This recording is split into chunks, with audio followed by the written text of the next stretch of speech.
Bien, buenas tardes. Vamos a empezar la clase de hoy. Entonces, no sé si tienen alguna pregunta u observación de lo último que hemos estado discutiendo.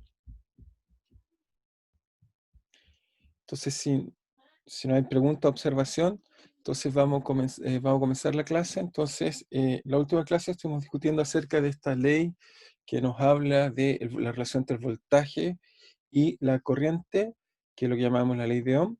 Entonces, lo que les ilustré en esta relación que estaba acá, o lo que estábamos viendo, era que esencialmente cuando tenemos acá esta parte en rojo que se ve acá, es el cable el cual está pasando corriente, y estos puntitos negros lo que dan cuenta es el número de colisiones. Por lo tanto, si nosotros bajamos la resistencia, como se ve ahí, hacemos pasar más corriente, y en este caso lo que están marcando los puntos no son las cargas, sino son las colisiones, y lo que nos dice que existe una relación entre el voltaje, que en realidad para nosotros tiene más relación con lo que llamaríamos el campo eléctrico, y la corriente, que en realidad tiene relación con el movimiento de las cargas, por lo tanto las velocidades. Así que esto nos da una relación entre la fuerza y la velocidad, que fue lo que descubrió Ohm, que es la primera vez que enfatizamos bien que efectivamente en un medio macroscópico disipativo los sistemas tienen una fuerte relación entre la fuerza y la velocidad y no la aceleración. Como también les enfaticé, a veces efectivamente uno puede volver a recuperar sus comportamientos más tipo fuerza, aceleración, y esos son el caso que vemos cuando no hay resistencia, que son los superconductores, que ya les he mencionado más de alguna vez, que tiene que ver con que, tiene que ver con que a bajas temperaturas la la materia exhibe comportamientos nuevos, que son los comportamientos cuánticos, y exhibe incluso comportamientos cuánticos colectivos, que hace que los electrones, las funciones de onda de los electrones se puedan propagar sin colisionar, y eso hace entonces que no haya este efecto de pérdida de energía que genera calor, la resistencia. Como les mostré la última vez, hablamos de potencia, el calor generado cuando va generando esto, y eso entonces hace que satisfaga otra ley. Pero en general a nuestra temperatura ambiente y casi todos los materiales macroscópicos tienen esta ley de Ohm, que en realidad se ha sido verificada en muchos, muchos materiales. ¿Ok? Entonces, vamos a hacer un recuento de eso y vamos, ok, debería aparecer, ahí está perfecto. Entonces, voy a colocar esto más acá, simplemente está un poco más ordenado. Ok, entonces, lo que lo que estaríamos resumiendo hasta ahora, habíamos visto entonces esta ley muy interesante, llamamos ley de Ohm. Entonces, ok, la ley de Ohm lo que da cuenta es, tenemos un conductor, ujú, y sobre esto entonces fluye una corriente debido a que le aplicamos una diferencia de voltaje, es decir, le aplicamos un campo eléctrico. Típicamente el voltaje se anota un palito más grande y uno más chiquitito, un delta V, es decir, que le estamos aplicando un campo eléctrico. ¿Ok? Y cuando le aplicamos entonces este campo eléctrico, lo que observamos es que hay una corriente, y las cargas se están moviendo al interior. Entonces, eso les dije que para nosotros microscópicamente nos da una relación entre el flujo de cargas, ¿ok? Y el campo eléctrico a través de esta constante que llamamos la conductividad, o si quieren el inverso de esto, que nos da una relación entre el campo eléctrico y la corriente, que es simplemente la resistividad, que es una propiedad del material en particular. ¿Ok? Eh, a partir de esto, y tomando un cable, por ejemplo, si tuviera una sección A y largo L, en realidad uno puede derivar haciendo algunas aproximaciones muy simples. Uno puede encontrar entonces que el voltaje se relaciona con la resistencia por la corriente, donde en este caso lo que vimos es que la resistencia era simplemente proporcional a la resistividad se mide en unidades de ohm metro, la resistencia se mide en ohm, y ella obviamente mientras más largo el cable, mayor es la resistencia del material, más colisiones hay, eso es lo que nos mostraba la imagen, e inversamente proporcional al área. ¿Ok? Eso hace que esto tenga unidades entonces de resistividad partido por longitud, y luego nos queda en ohm. Y la razón porque es inverso a la. Ok. Ahí volví, ¿me escuchan? ¿Me escuchan? ¿Alguien puede confirmar que me escuchan?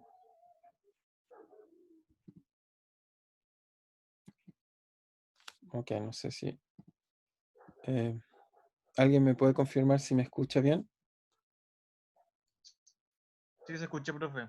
Ok, entonces continuamos. No sé lo que pasó, me disculpo, pero volvemos entonces. Y entonces les vuelvo a colocar entonces lo que estábamos hablando acá. Estábamos hablando de la ley de Ohm. Y ok, ahí volvemos entonces. Muy bien. Quedamos justo ahí, no cambia nada. Entonces encontramos que la resistencia va como la resistividad al largo partido por el área. Entonces esto fue la ley que habíamos encontrado. También les mostré como qué propiedades tenía con la temperatura. Y lo que vamos a hacer es simplemente hablar de algunas propiedades que tiene. Entonces vamos a hacer algunas observaciones interesantes. Observaciones. La primera observación interesante, uno debería decir la resistencia. La resistencia es una propiedad geométrica. Y obviamente el material, geométrica del material. Resistencia es una propiedad geométrica y del material. Son esas dos cosas las que la caracterizan. Ser al mismo tiempo una propiedad geométrica y del material. Es una propiedad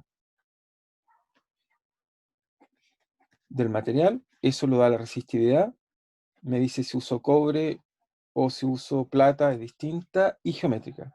Geométrica es, como vieron acá, tiene que ver con el largo, el área, la forma, etc. A eso me refiero con geométrica. ¿Cómo verlo eso mejor? Si colocan acá la resistencia, entonces estamos diciendo que la resistencia es el voltaje partido por la corriente. El voltaje es la integral del campo eléctrico entre, si quieren, dos puntos que tomamos de referencia, colocamos A y B acá, ¿ok? Y eso lo integramos, la integral de camino. Y por otro lado, la intensidad es simplemente la integral del flujo de corriente integrado a la superficie.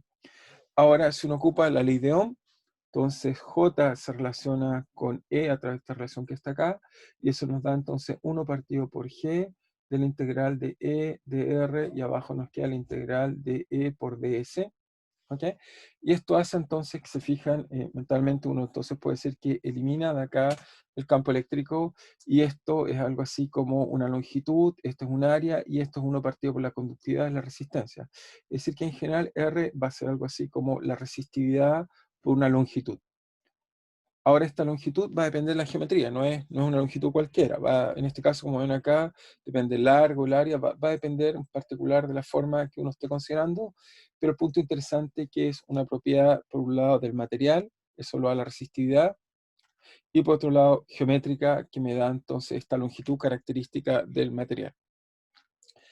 Ahora también uno puede ver que hay una segunda propiedad interesante, que es la siguiente, es que si uno toma, en este caso, fíjense, me queda que la resistencia por ahora me quedó que es algo así como la resistividad, la integral de dr partido por la integral de superficie de, en este caso, el campo eléctrico.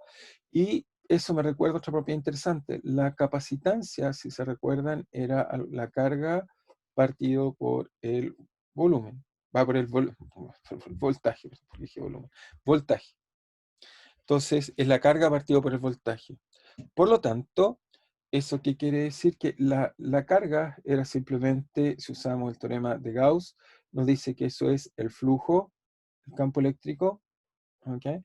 Y esto está dividido por el voltaje es la integral de, en este caso, E por dr. El flujo obviamente es la carga partido por epsilon 0, así que aquí hay una constante de epsilon 0. Y se fijan, fíjense acá, me quedan casi las mismas integrales, una integral de superficie, que está arriba, acá está abajo, esto es una integral de camino, que aquí está abajo y acá está acá arriba. Por lo tanto, nos dice algo interesante, es que si yo multiplico R por C, ¿okay? En principio se van a cancelar muchas de esta integral, y ¿qué es lo que me queda? Por un lado me queda R, va a quedar la resistencia, ¿okay? Va a quedar por un lado la resistencia, y por otro lado se va a cancelar todo. Fíjense, este justo está al inverso, está arriba, y por lo tanto acá me va a quedar R por epsilon 0, y esto va a ser una cantidad bastante interesante. En realidad la cantidad que uno va a considerar más interesante es epsilon 0 partido por la conductividad. Esta cantidad se los voy a tratar de ilustrar mejor, pero esta cantidad tiene unidades de tiempo. ¿Okay? Es una cantidad que depende de las propiedades del material, la conductividad y la constante dieléctrica del vacío en este caso. Cuando tengamos dieléctricos vamos a ver que es una constante que caracteriza el medio, pero lo interesante de esta propiedad RC, vamos a ver que en un circuito en particular, cuando tengamos resistencia y capacitancia, este va a ser un tiempo muy interesante que es el tiempo de relajación, pero voy a tratar de convencerlos mejor que este es un tiempo de relajación a través de estudiar lo que llamamos las corrientes estacionarias, las cuales nos permiten entender un poco más profundamente esta, esta cantidad física que está ahí. Entonces, voy a tratar de explicar lo que son las corrientes estacionarias para poder explicar por qué esta cantidad que estamos viendo acá, que es la resistencia por la capacitancia, da estas dos constantes que dan cuenta de las propiedades de un material. Entonces, para eso voy a tratar de introducir una corriente que es muy útil, que son gran parte de las corrientes que tendemos a usar, se llaman corriente estacionaria. ¿Cuál es la idea? Corriente estacionaria. Entonces, estas corrientes lo que va a tener es que tenemos un material cualquiera sobre el cual fluye una corriente, supongamos que es sección rectangular. Entonces, hay una corriente hacia acá, pero lo interesante es que cuando uno mira una zona, un área, por ejemplo, vamos a ver que en este caso van a cruzar cargas, pero lo interesante de una corriente estacionaria es que entran cargas y salen cargas. Vamos a decir que es estacionaria cuando la cantidad de cargas que entra va a ser igual a la cantidad de cargas que sale. Entonces, una corriente es estacionaria cuando entra y sale la misma cantidad de carga.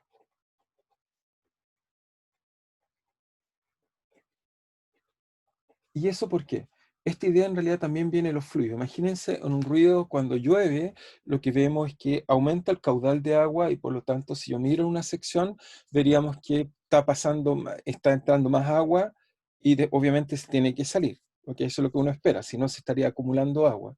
Entonces, esta idea de que el caudal aumente, pero lo importante es que entre y sale lo mismo, que no haya un sumidero. O sea, si yo coloco un tubo acá y saco cargas, o saco agua, entonces no tendría una corriente estacionaria, estaría entrando más de lo que sale. ¿Ok? Entonces, esta idea en realidad matemáticamente, ¿qué es lo que quiere decir? En principio, la densidad de carga va a ser una función en todo el espacio de R y de T. ¿Ok? Todo el espacio, ahora como tengo corrientes, hay movimiento de carga. Pero vamos a decir que es estacionaria cuando se cumple que la densidad de carga solo depende de la posición y ya no tiene una dependencia del tiempo. Es decir, que si se están moviendo las cargas, este movimiento hace que en realidad entren y salgan la misma cantidad de cargas. A eso vamos a llamar una corriente estacionaria, que cumpla con esta propiedad. Si recuerdan, la densidad de carga satisface la ecuación de continuidad.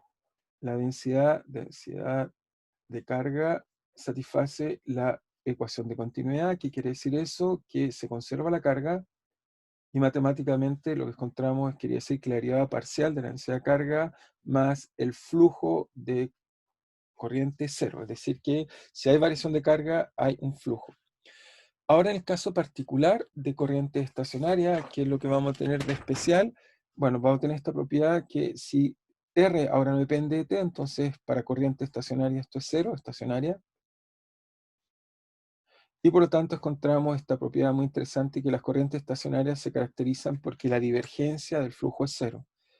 Ok, ahora ya que tenemos más experiencia en lo que es la divergencia, eso quiere decir que esencialmente esto no está aumentando, o sea, el flujo se mantiene quieto en el sentido que no están, cuando algo divergía teníamos que las flechas, por ejemplo, se acumulaban en algún lugar. Lo que nos dice esto esencialmente es que el flujo se mantiene constante, eso lo que nos está diciendo.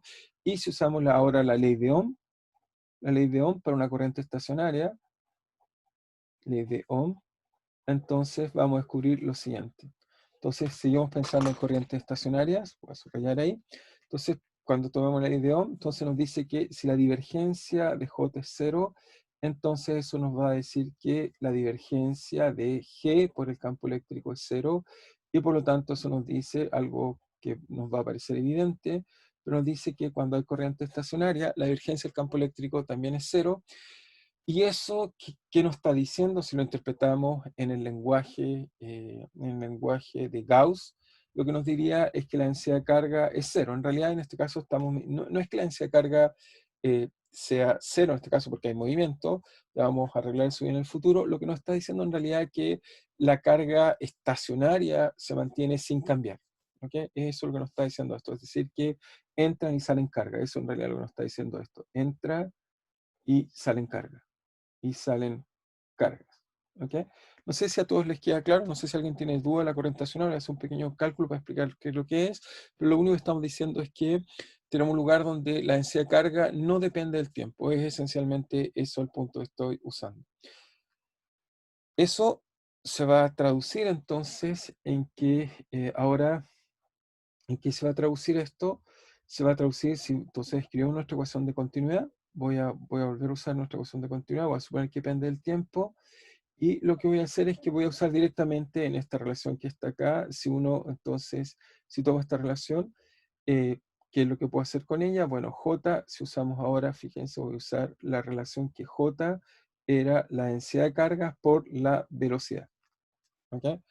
Entonces eso me daría una ecuación para la densidad, pero en vez de usar esa ecuación, lo que voy a hacer es que voy a usar también tengo otra relación más, que en este caso es la ley de Ohm, que me dice que esto, entonces, así entendíamos J en general como una densidad de carga que se movía, pero J también por la ley de Ohm está relacionado con el campo eléctrico. Así, si ocupo la ley de Ohm, entonces en la ecuación de continuidad, fíjense lo que voy a obtener. Voy a obtener que dτ vale simplemente G, es una constante el material, la conductividad, sale hacia afuera, me queda ahora que es la divergencia del campo eléctrico, eso es cero.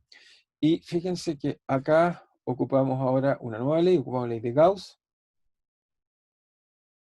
se ocupa la ley de Gauss. Entonces, ¿qué me dice esto? Me dice que el dτ, entonces, va a ser igual a, ¿qué cosa? Voy a colocar el chat por si alguien me hace una pregunta. Entonces, ok, a ver si. Entonces, me dice acá que me queda más G por la densidad de carga partido por epsilon 0. Ahí ocupé la ley de Gauss. Entonces, ¿qué estoy haciendo? Estoy combinando la ley de Ohm más la ley de Gauss.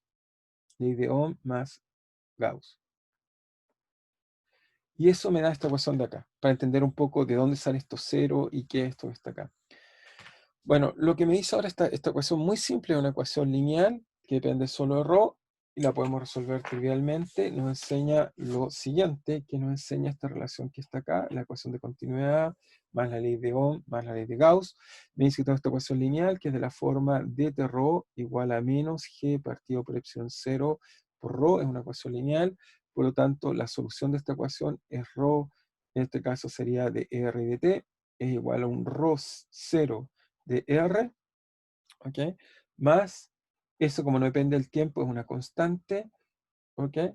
Y esta constante entonces nos diría que tenemos en este caso exponencial, ¿ok? Tenemos exponencial de ¿qué? De menos G partido en este caso por epsilon 0 T. Entonces, esto está diciendo que a medida que pasa el tiempo, la densidad de carga, si ocupo la ley de Ohm, se está haciendo cero. En realidad lo que está haciendo es que está yéndose a cero. Es decir, que la ley de Ohm está eliminando las cargas. O sea, que la ley de Ohm lo que trata de hacer es que trata de que el sistema no tenga carga, la está disipando. ¿Ok? Eso es lo que me está diciendo. Combinar la ley de Gauss y la ley de Ohm, lo que me enseña es que el sistema, entonces, el sistema está disipando cargas. ¿Ok? Es decir, si no tengo un voltaje, algo que esté originando un momento de carga, lo que me está diciendo esto, si no hay un flujo, el flujo solo está por este campo eléctrico, lo que está haciendo entonces es que esto se está yendo a cero, está relajando y no, el sistema está quedando sin carga.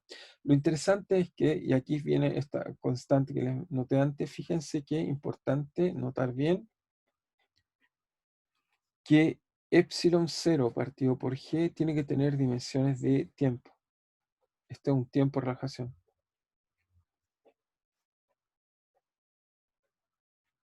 Ahora, ¿cuál es este tiempo de relajación para una interpretación? Si, por ejemplo, uno colocamos un condensador y coloco una resistencia, y aquí entonces inicialmente partimos con carga Q en T igual a 0 igual a Q. Si se recuerdan, lo que les mostré es que cuando conectaba el condensador a resistencia con un switch, si bajaba el switch, entonces lo que veíamos es que había un flujo de cargas que salían de acá y se iban acá y se conectaban y desaparecían. Ese tiempo característico en realidad Fíjense que en este caso acá, aquí, esto tiene una resistencia, y en este caso, bueno, esto tiene una capacitancia. Pero lo que les mostré recién, sin hacer, simplemente cuando calculé un poco antes, les mostré que si uno multiplicaba la resistencia por la capacitancia, aparecía naturalmente este tiempo característico, que en realidad este tiempo característico da cuenta de cómo se descarga el sistema. En realidad, si yo coloco una resistencia, uno encuentra que R por C esencialmente nos va a dar exactamente esta misma constante, va a ser de la forma epsilon 0 partido por G, y por lo tanto, este tiempo, o la ecuación de continuidad que nos enseña en este caso, cuando el sistema está atendiendo una corriente estacionaria, que en este caso es nula, lo que nos enseña es simplemente que relaja exponencialmente eso. Y seguramente a muchos de ustedes les ha pasado que cuando uno apaga un aparato eléctrico, uno ve que se apaga lentamente, o sea, uno lo desenchufa, sin embargo, uno ve que el sistema tiene unas pequeñas fracciones de segundo en las cuales se está apagando. Esa fracción de segundo está completamente controlada por las capacitancias que tenga el sistema y la resistencia que tiene el sistema en su conjunto. Si uno ve entonces eso le da el tiempo de relajación, y en general todos los aparatos eléctricos no son instantáneos. Este proceso de movimiento cargas que relajan lo podemos entender simplemente debido a los efectos capacitivos que tiene el sistema y el efecto resistivo. ¿Okay? Es decir, por ejemplo, si yo tengo una tele o un computador y lo trato de apagar, no es instantáneo. Hay un tiempo el cual inmediatamente me da una información de una resistencia que tiene el sistema, o sea, las corrientes se tienen que mover para poder apagarse, y por otro lado, se mueven de ciertos lugares que en este caso lo estoy representando como una capacitancia, y eso entonces nos da este tiempo característico de relajación. Así que todos los aparatos eléctricos que seguramente muchas veces usamos tienen esta propiedad de relajación que tiene que ver con una capacitancia efectiva que tiene el medio y una resistencia efectiva. Entonces, les enseño un poco cómo uno puede encontrar una capacitancia efectiva cuando uno colocaba dos capacitancias en paralelo, en serie, y lo mismo podemos hacerlo para la resonancia, o sea, para la resistencia. Uno puede de alguna forma encontrar una resistencia equivalente que tenga el sistema. Entonces voy a simplemente mostrarles propiedades de resistencia en serie y paralelo. Entonces, propiedades de resistencias en serie y paralelo. Entonces, ¿cuál es la idea de esto que está acá? Entonces, la idea es un poco, aquí les puse una imagen general, pero cualquier aparato, por ahora, grosso modo, lo podemos ver que tiene propiedades capacitivas, capacidades de almacenar carga y capacidades también de resistir. Entonces, lo que queremos hacer en realidad es cómo poder construir resistencias equivalentes. La práctica de una resistencia, por ejemplo, en serie, sería simplemente yo tomo un cable, ¿ok? Un cable. Ahora, los cables en la práctica nos gusta representarlos de otra forma. Cuando son resistencia, nos gusta representarlos así, simplemente una representación de lo que es un material que resiste, se anota así. Eso es simplemente representación. ¿Ok? Y la razón por qué uno coloca eso es porque, bueno, la forma por qué uno coloca estos símbolos. En realidad, la razón histórica es que uno se imagina que cuando las cargas se mueven a lo largo de esto, las cargas no se mueven en línea recta. En realidad, las cargas al interior se van a ir moviendo en forma de colisionar. ¿Ok? Eso es típicamente el momento de una carga. Entonces, ese símbolo da cuenta que si viene una carga aquí, como piensen como un auto, al moverse aquí, como hay tantas curvas, tiene que frenar, acelerar, y ese símbolo entonces da cuenta de que los electrones no se mueven en línea recta. En realidad eso es el origen de este símbolo tan inocente, pero tiene que ver con eso. O sea, el origen de este símbolo es que las cargas, en general las cargas se mueven en forma alambicada, se mueven de manera compleja, no se mueven de manera simple. ¿Okay?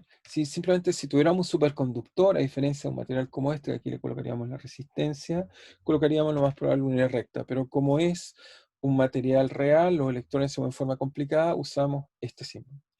Entonces, ¿qué es? Y eso en casi todos los circuitos eléctricos lo representamos así. Ahora, ¿qué es una resistencia en serie? La idea es simple, imagínense, tengo de nuevo un cable, una resistencia, y la sueldo, o si quieren, tomo un alambre y coloco otro material y lo pego con este material, digamos. Puede ser así, por ejemplo, los sueldos es una forma de hacerlo, los pongo en contacto o simplemente lo amarro, dos alambres. ¿Ok? Eso, lo que nos gusta hacer esto, entonces nos gusta representar esto como si hubiera aquí una resistencia R1 y acá hay otra resistencia. ¿Ok? Sería R1, R2. Esta resistencia caracteriza este material, esta resistencia caracteriza este otro material. ¿Sí? Ahora, lo que uno quisiera hacer o lo que le gustaría preguntarse es si este material lo puedo ver como una sola resistencia, una resistencia efectiva. Es decir, si esto es posible verlo como una sola resistencia. ¿Ok? Y la respuesta es sí, en realidad eso también lo podemos hacer, mostrar que en realidad uno puede ver qué propiedades tiene la suma de resistencia. Obviamente, intuitivamente, uno se imagina que si tengo una sola, tengo una resistencia, le paso una corriente, una resistencia, si le coloco otra, la resistencia tiene que ser mayor. Así que la resistencia efectiva tiene que ser una cantidad que al menos es mayor que al menos cada una de estas de acá. Eso más o menos suena evidente. Sin embargo, para hacer eso entonces y mostrar cuál es la resistencia equivalente, vamos a hacer una pequeña operación para mostrar cómo uno puede calcular cuál es la resistencia equivalente del sistema. Entonces, para hacer eso, lo que voy a hacer es simplemente voy a suponer que voy a usar una propiedad, voy a colocar números aquí A, B y C, y acá este correspondería a A y este correspondería a C. Aquí coloco extremos a esta resistencia en cuestión. Y lo que hago es simplemente voy a usar el hecho de que, de esta propiedad de que el voltaje, en realidad el voltaje equivale a menos la integral de camino del campo eléctrico de dr de a C. Eso siempre lo puedo escribir si hay un punto entre medio B, lo puedo escribir como de a B más de B a C. Menos, aquí en realidad le puse un signo menos acá. Eso en la práctica significa que el voltaje entonces de AC, el voltaje de AC es igual al voltaje de AB más el voltaje de BAC. ¿Ok? Simplemente a lo largo de un camino, las sumas de entonces los voltajes me da el voltaje total. Eso es lo que me está diciendo. Si ahora entonces quiero sacar cuál es la resistencia equivalente debería ser igual a algo así como la resistencia total que tiene el sistema por la corriente que fluye a través de este sistema. ¿Sí?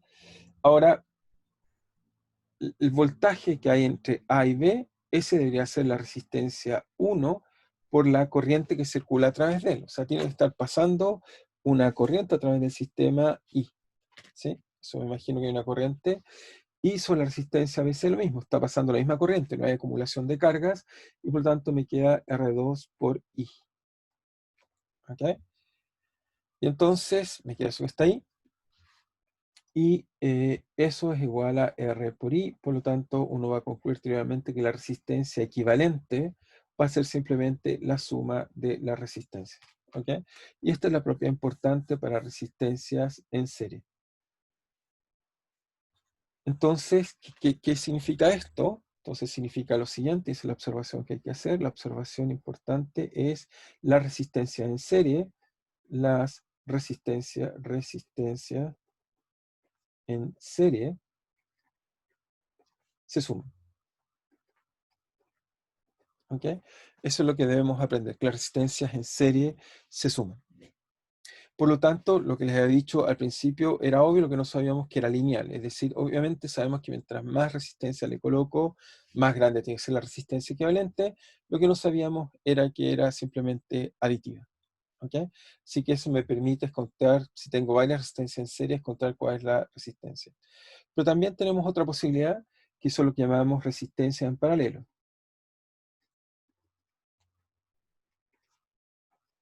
¿Cuál es la idea de esto? Bueno, la idea es esencialmente, si imaginamos de nuevo, tomamos un cable, ¿ok? Tomamos un cable, acá lo coloco, lo voy a representar acá, colocamos un cable, y este cable entonces lo coloco y está acá. Lo doblo si quieren para que sea más fácil.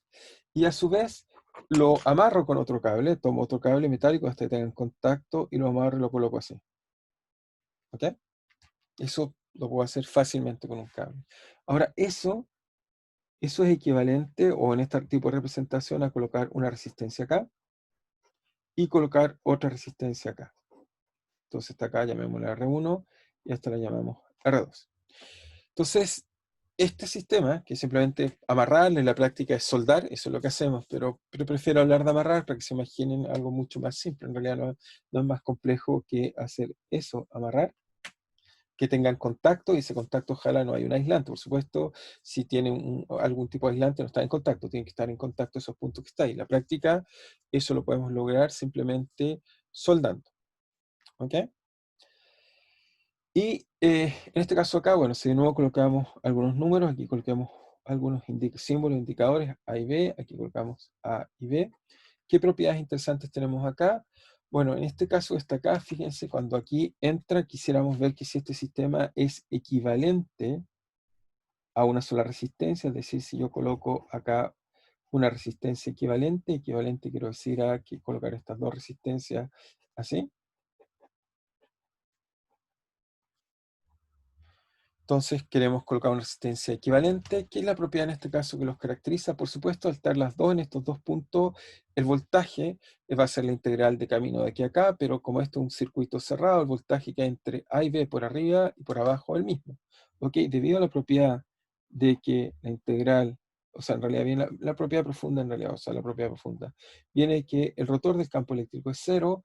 Eso me va a implicar que entonces cualquier camino cerrado que haga, entonces el teorema de Stokes me dice que eso es cero, y eso matemáticamente me va a decir que el voltaje de A a B por arriba es igual al voltaje de A a B por abajo. Esto es por arriba, vamos a colocar arriba, arriba, abajo. Es decir, que si me voy y calculo el voltaje, en este caso por arriba, es igual al voltaje que voy por abajo. ¿Ok? ¿Qué haría por arriba o por abajo? ¿Ok? Eso simplemente viene esa propiedad que está ahí. Así que el voltaje en este caso, solo me queda el voltaje del mismo. Pero ¿qué es lo que lo hace peculiar una resistencia en serie de una resistencia en paralelo? Lo que lo hace peculiar es simplemente que la corriente, ahora sí, la corriente cuando viene acá, entonces por aquí pasa la corriente y una I. La corriente, en este caso, cuando entra acá, se tiene que separar, como en un río. Cuando tengo algo en paralelo, entonces parte el flujo va hacia un lado y parte el flujo va hacia el otro lado. Por supuesto, aquí el lado que tenga más resistencia va a haber menos flujo. ¿Ok? Piensa en un río, bifurca en dos brazos. Si en un brazo tiene, no sé, más obstáculos, por ejemplo, colocamos que haya, no sé, algún tipo de piedra o obstáculo, va a ser que la mayor parte del flujo va a tenderse por el lado que tenga menos obstáculos. Entonces, dependiendo cuál sea la resistencia, el sistema va a preferirse por una o la otra. ¿Ok? Entonces eso va a hacer que hayan dos corrientes, que acá arriba vaya una corriente I1 y por acá abajo una corriente I2. ¿Ok? Entonces la corriente al encontrarse, en este caso en algo paralelo, se tiene que separar una corriente I1 más I2. ¿Ok? Y va a depender de la resistencia, obviamente, ambas tienen el mismo voltaje, pero va a depender de la resistencia, cuánta corriente se va por un lado y por el otro lado. Entonces, I en general, usando la ley de Ohm, nos dice que va a ser igual ¿a qué cosa? Al voltaje que se le aplica, ¿ok? Partido, por este caso, la resistencia efectiva que tiene. Y por otro lado, entonces eso nos da B partido por R. Y por otro lado, I1 simplemente tiene que ver que sea el voltaje, que es V. El voltaje ya les dije el mismo, por esta propiedad está acá, partido por la resistencia R1. Y el otro, el voltaje de abajo, también es V, pero la resistencia es R2. Y por lo tanto, aquí concluimos esta propiedad que para las capacitancias era al revés, en serie tenía esta propiedad, pero descubrimos acá que la resistencia efectiva es igual, el inverso de la resistencia efectiva es igual a la suma de los inversos de las respectivas resistencias. Entonces tenemos esta suma que es el recíproco, que en la práctica entonces, ¿qué significa esto que está acá? Y eso es en paralelo. Entonces, en paralelo tenemos esta propiedad de que las sumas de las resistencias va, y aquí puse 2, no sé por qué puse 2, 1, es la resistencia 2 y obviamente el inverso de la resistencia.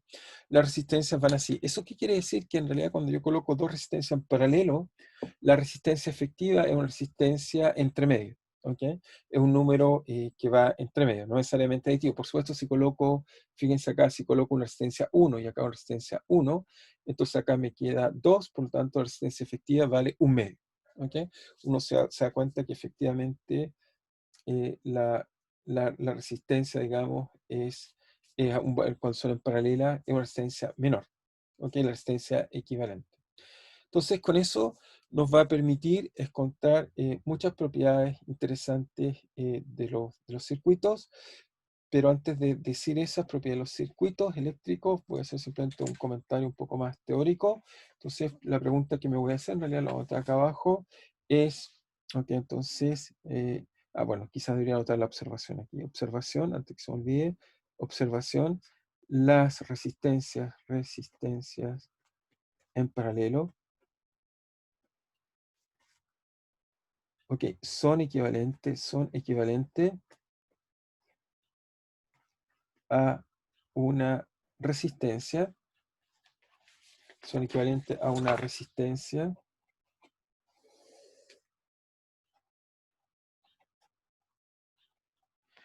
entonces son equivalentes a una resistencia que se determina con la suma de los recíprocos.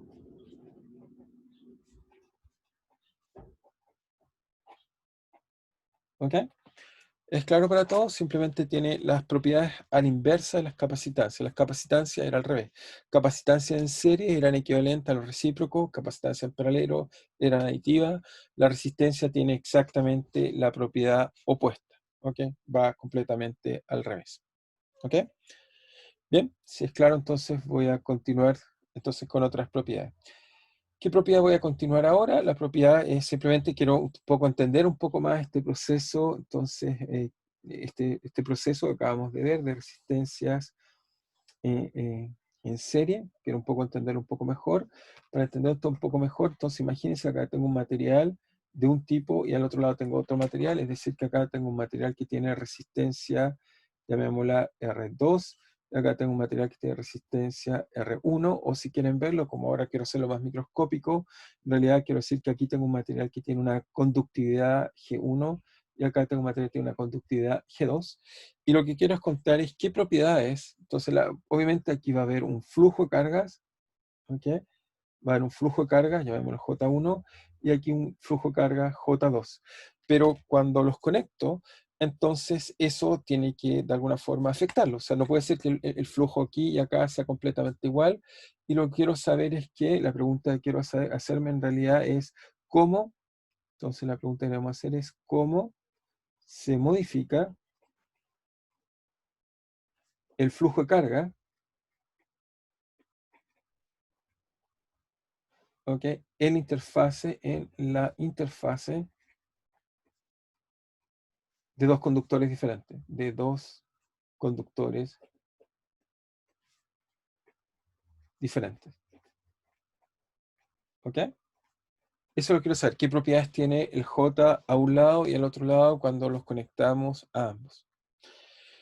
Entonces, para saber eso, ¿qué es lo que tenemos que hacer? Es simplemente usar algunas propiedades. ¿Qué propiedades vamos a usar? Esencialmente usar dos propiedades. Las propiedades que voy a usar es, primero que nada, voy a suponer corriente estacionaria. Entonces voy a suponer corriente estacionaria.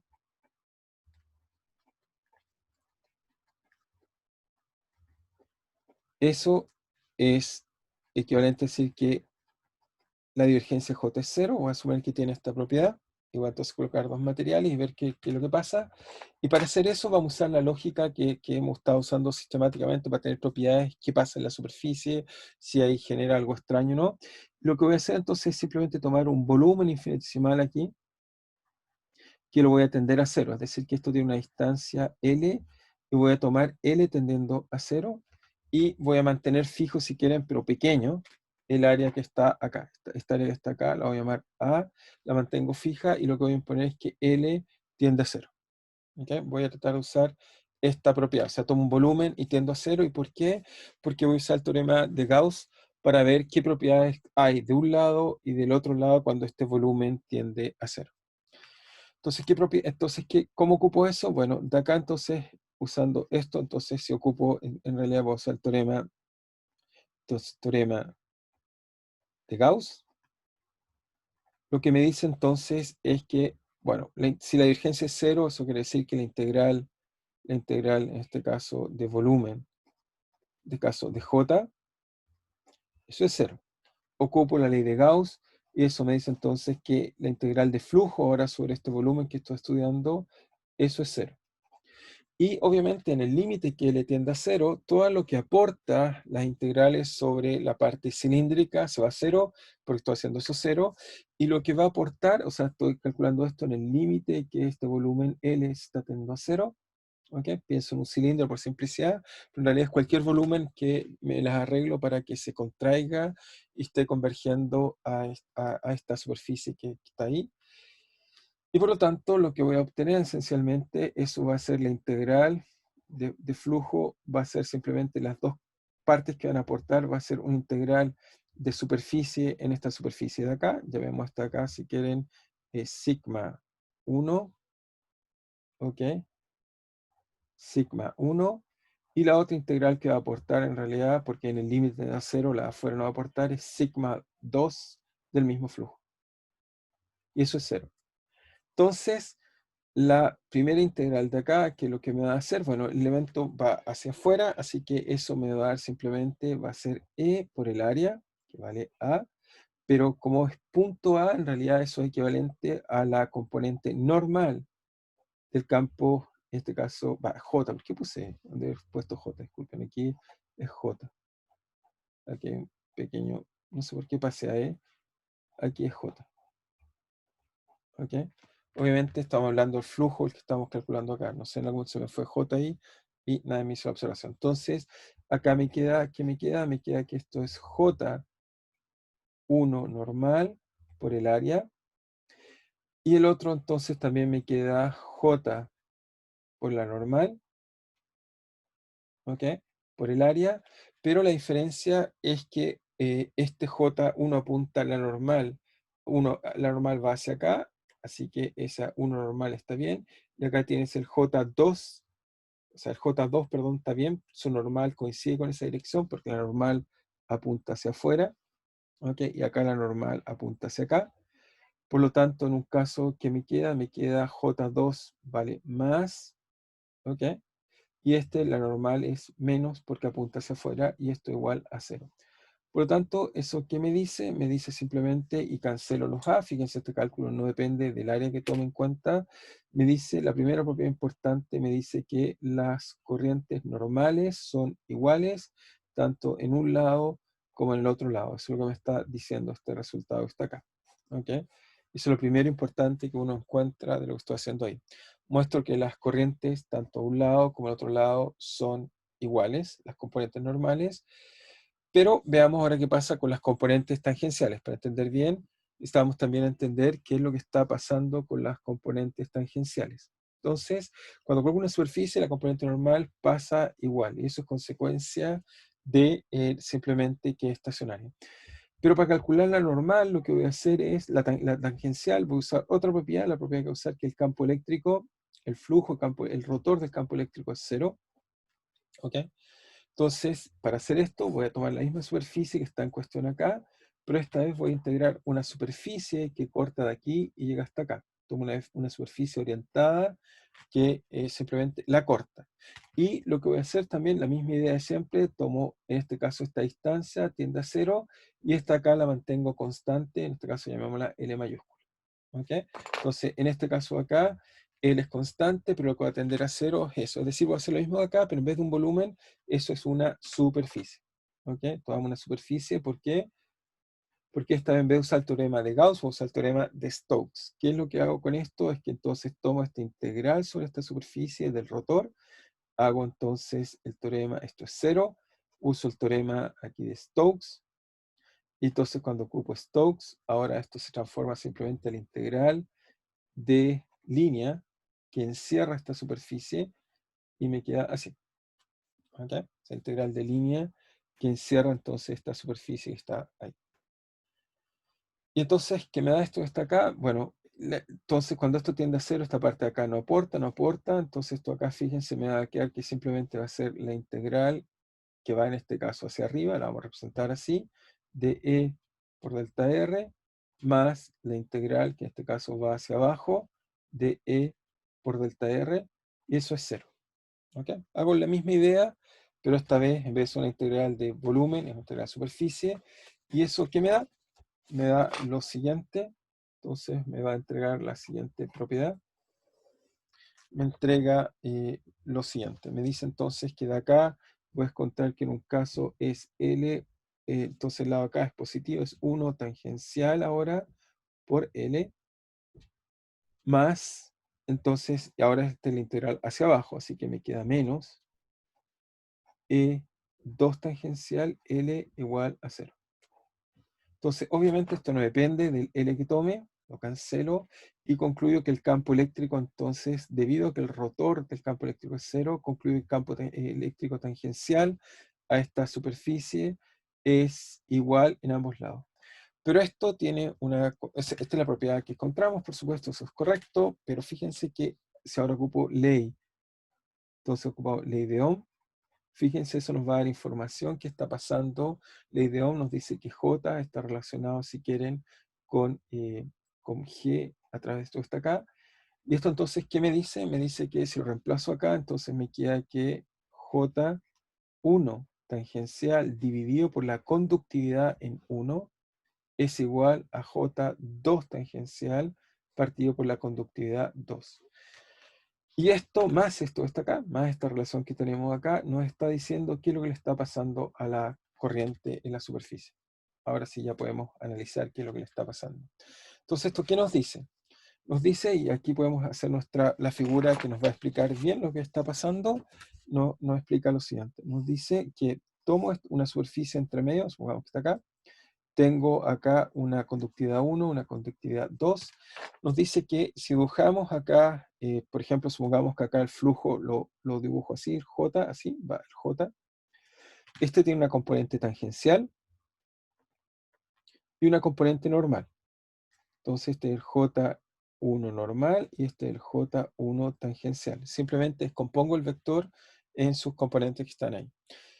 Entonces, lo primero que me dice esto es que la componente tangencial normal es la misma. Así que la dibujo igual. Sin embargo, la componente normal es igual, pero la tangencial, fíjense, es distinta, depende de las conductividades. Entonces, ¿esto qué me dice?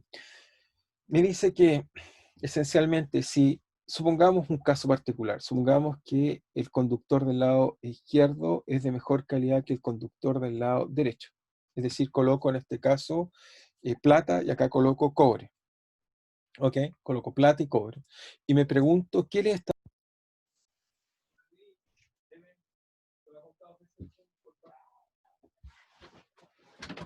Ok, ahí volvió entonces. ¿Me avisan si me escuchan? ¿Me pueden confirmar por el chat si es que están escuchando? ¿Me escuchan entonces? ¿Está bien? ¿Me están escuchando? ¿Alguien me puede confirmar por el chat? Ah, perfecto, sí. Ok, entonces, no sé por qué está tan inestable la red hoy, pero esperemos que no siga así, digamos. Entonces, lo que les estaba diciendo, nos faltaba entonces explicar, digamos, qué pasaba con la corriente cuando va por un lado y el otro lado. Entonces estábamos justo acá. Entonces les decía que si uno supone que este es un mejor conductor que el otro, ¿qué es lo que va a pasar? Va a pasar lo siguiente. Ok. Entonces, si este es mejor conductor que este, fíjense que como esta constante es más grande, la única posibilidad de que me dé el mismo cociente es que este tiene que ser más grande, cosa que me dé el mismo cociente que está acá, porque si este es más chico, la única posibilidad que sean iguales es que este tiene que ser más grande. Por lo tanto, acá se achica el vector normal, tangencial, y hace entonces que mi vector esté más inclinado. ¿Ok? Eso me está diciendo, o sea, ¿qué es lo que me está diciendo? Me está diciendo que cuando yo paso corriente de un mejor conductor a uno más malo, lo que voy a ver es que esencialmente el flujo se proyecta en un ángulo un poco más pequeño con respecto a la normal. ¿Ok? Entonces anotamos esa observación. Observación. O sea, lo que aprendemos, y eso es lo importante de esta ley que está acá en realidad, pero lo que aprendemos de ella es que si el conductor, entonces, si el conductor ok, es un segundo aquí. Ok, si el conductor, entonces se corrige el flujo, se corrige el flujo de manera que se orienta en el peor conductor o el conductor de menos calidad, en el conductor de menos calidad.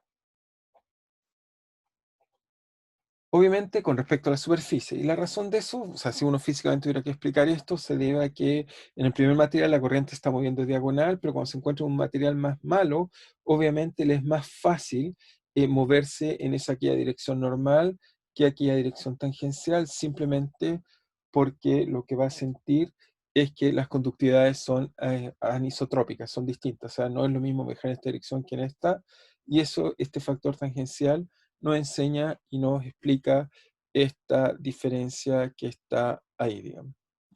¿Ok? No sé si es claro para todos o alguien no entendió eso, pero esencialmente las matemáticas nos enseñan que se va a reorientar en la dirección más bien normal cuando se encuentra entre dos materiales que tienen normal, por supuesto, a la superficie que los separa.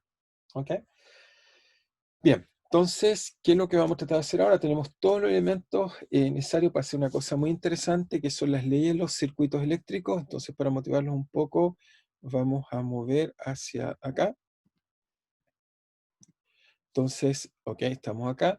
Entonces tenemos, eso ya lo habíamos visto, ok, esto de acá. Lo que quiero hacer en realidad es buscar, bueno, podemos colocarlo acá. Lo que quiero hacer es colocar en realidad cuando tenemos muchos circuitos, debe estar por acá, no, eso lo quiero mostrarles ahora, acá. Entonces cuando tenemos aquí hay una representación de muchos circuitos eléctricos, ¿ok? Si los ven están en distintos ejemplos, digamos. Obviamente los circuitos reales, estos simplemente son formas simbólicas de representarlo, hay un circuito más real, ¿ok? Lo que se ve un poco mejor este de acá, este es un circuito donde tienen distintos componentes que lo forman. Acá tienen otro tipo de circuitos en los cuales uno típicamente ocupa en los laboratorios, como los que se ven acá, que también tienen distintos elementos, resistencias, bueno, pero los circuitos de verdad son como estos que están acá impresos o integrados, esos son los circuitos que usamos en la práctica. Estoy viendo, acá hay un buen ejemplo. Entonces, la pregunta es, uno se pregunta qué tipo de leyes satisfacen este tipo de circuitos como los que ven ahí, qué tipo de reglas tienen y cómo poder entenderlas. Y la persona que hizo esto, la persona que se puso a estudiar las leyes de los circuitos, es Kirchhoff, quien va a establecer en realidad dos leyes muy simples que las vamos a tratar de entender, que son las siguientes. En realidad que cuando tenemos un circuito eléctrico, y hay un punto que une muchos cables, vamos a ver que simplemente no hay acumulación de carga. Eso va a significar que la suma de las corrientes en un nodo tiene que ser cero, y la segunda ley, con la cual uno ocupa para entender circuito eléctrico, es la que está acá abajo, que nos dice que si uno toma un camino cerrado a través del circuito, entonces el voltaje total tiene que ser cero. Así que vamos a escribir estas leyes y tratar de usarlas en la práctica para poder entender circuito eléctrico y poder tener circuitos equivalentes. ¿Ok? Entonces vamos a escribir las leyes un poco de los circuitos eléctricos que están motivados por el que vimos un poco acá. ¿Ok? Aquí está, sea un poco complicado, pero los circuitos entonces son esencialmente, van a ser elementos y podemos a partir de las leyes que ya conocemos encontrarles reglas muy simples de cómo poder describirlos. Entonces voy a enunciar las leyes que caracteriza un circuito eléctrico, que son estas leyes que llamamos leyes de Kirchhoff. Entonces escribimos eso. Entonces solo llamamos leyes de Kirchhoff. Kirchhoff, Kirchhoff es un nombre que tiene bastantes H y F. Kirchhoff es así. Tiene dos Kirchhoff, dos F y dos H por si acaso. ¿Okay? Entonces las leyes de Kirchhoff, ¿qué son? Son las leyes, las leyes, obviamente fueron propuestas antes de entender bien la teoría electromagnética, por eso fueron propuestas mucho antes, pero son una trivialidad en función de las leyes que ya conocemos, leyes de circuitos eléctricos. Profesor, ¿Sí? ¿le puedo pedir que muestre la hoja anterior un poquito? Sí, sí, no hay problema. ¿Está acá? ¿Ahí? Sí, esa, un poco. Gracias. Entonces, las leyes de Kirchhoff, como les decía, lo que vamos a tratar de hacer entonces es tratar de poder escribir leyes en los circuitos eléctricos. Entonces, Kirchhoff vamos a simplemente poner dos leyes muy simples. ¿Cuáles son las dos leyes? Las leyes entonces son las siguientes, es primero que nada, cuando uno tiene un nodo que es cuando uno tiene cables que se conectan a un punto, eso lo llamamos nodo. Imagínense distintos cables, pueden ser muchos, que llegan a algún punto particular, pueden ser muchos, así que lo voy a representar en forma así, por ejemplo, este es el cable 1, 2, 3, etcétera, y este es I, o por aquí podemos colocar un cable I, ¿ok? Y entonces, por aquí, no sé, está fluyendo corriente, por aquí sale, por otros entra, etc. Entonces, Kirchhoff lo que va a tratar de proponer una ley para este tipo de puntos especiales que lo llama nodos. ¿Ok? Los puntos donde se juntan los cables se llaman nodos. Entonces, escribimos esa idea, punto que une cables se llama nodos, y su primera ley va a ser justamente para los nodos. Entonces, lo que nos va a decir es que, ok, primero afinamos, nodo corresponde, nodo, es simplemente punto de conexión de cable, punto de conexión de cables, conexión de cables. ¿Ok? Entonces este punto donde se conectan los cables es un nodo, y lo que él va a decir es que, y esa es la primera ley de Kirchhoff, o ley de Kirchhoff, entonces Kirchhoff tiene dos leyes, ley primera, digámoslo así, dice lo siguiente, dice que la suma de las corrientes es 0 sobre un nodo. ¿Ok? Eso es su ley que nos va a decir, que vamos a ver que obviamente tiene sentido, y en realidad la ley de Kirchhoff primero las descubrió, obviamente son para sistemas estacionarios. Tenemos un nodo y veamos que la ley de Kirchhoff nos va a decir que la suma de las corrientes es 0, es decir que la suma de todas las corrientes en ese punto que está ahí tiene que ser 0. Sumada sobre todas las corrientes que tenga en cuestión que llegan a un nodo tiene que ser 0. ¿Y eso el por qué? ¿Cuál es la explicación, digamos, de esta idea que está acá? Bueno, si usamos la misma imagen, voy a dar una imagen un poco más simple, aquí una, otra, etc. Si ustedes toman acá una superficie, damos una superficie S, cualquiera, entonces en esta superficie solo aquí hay corriente, aquí hay corriente, aquí hay corriente, aquí hay corriente, etcétera, hay corriente ahí. Lo que uno hace simplemente, si suponemos que la corriente estacionaria, corriente estacionaria, vamos a descubrir que simplemente corriente estacionaria significa divergencia J igual a 0. ¿Ok? Bueno, puse una superficie, pero en realidad, obviamente, en un circuito, ¿verdad? Esto es tridimensional, en realidad he puesto un volumen. En realidad, ¿ok? Un volumen. Entonces, pero este pedacito acá, en la parte de los circuitos queda plano, y entonces esto acá, simplemente ocupando simplemente ley de este caso de Gauss, me queda que J por ds tiene que ser 0. ¿Ok? Entonces me queda que la integral de flujo tiene que ser 0. Y si entonces tenemos, bueno, este volumen, más bien sigo pensando, en realidad he pensado en la superficie, dije volumen, pero en realidad he pensado en la superficie. Si hacemos eso 0, entonces aquí tenemos un ds llamémoslo 1, un ds2, etc. Esto acá se va a traducir que esta integral en realidad es una integral ds en S1 de J ds más integral ds. Entonces tenemos una superficie 2, aquí es 1, 2, etc. Y todas tienen que ser 0. ¿Ok? Todas estas integrales tienen que ser 0 porque esto es 0 que está acá. Y por lo tanto, fíjense, y la integral que está acá corresponde a la corriente en 1, porque no olvidar que más la corriente en 2, más la corriente, etcétera, hasta n. No olvidar que I es igual a integral de J por ds. En realidad la corriente es el flujo generado por el flujo de corriente. ¿Ok? Y por lo tanto, eso nos dice que esencialmente es cierta esta ley. O sea, esta ley que nos dice que Kirchhoff encontró empíricamente, no encontró que esto era cierto, que en un nodo ocurre que la suma de las corrientes cero en realidad tiene la siguiente implicancia física. Me falta una ley más, pero voy a comentar solo esta, solo quiero comentarla.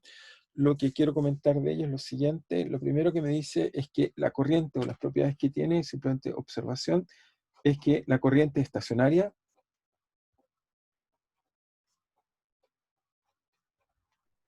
Lo segundo es que si entra una corriente, sale corriente. Aquí no hay variación de carga en este lugar. Lo que si entra algo, tiene que salir.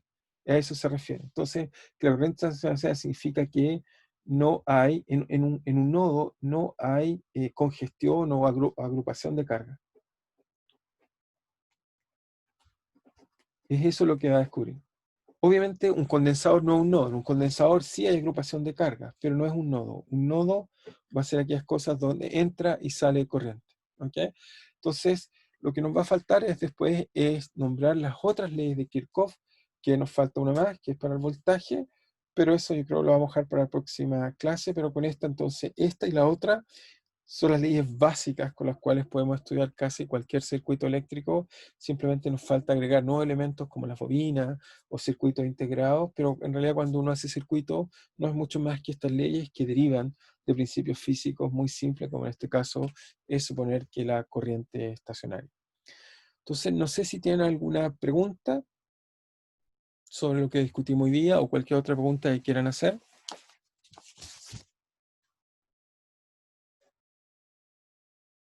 ¿No? ¿Estamos claros? No sé si alguien quiere hacer alguna pregunta.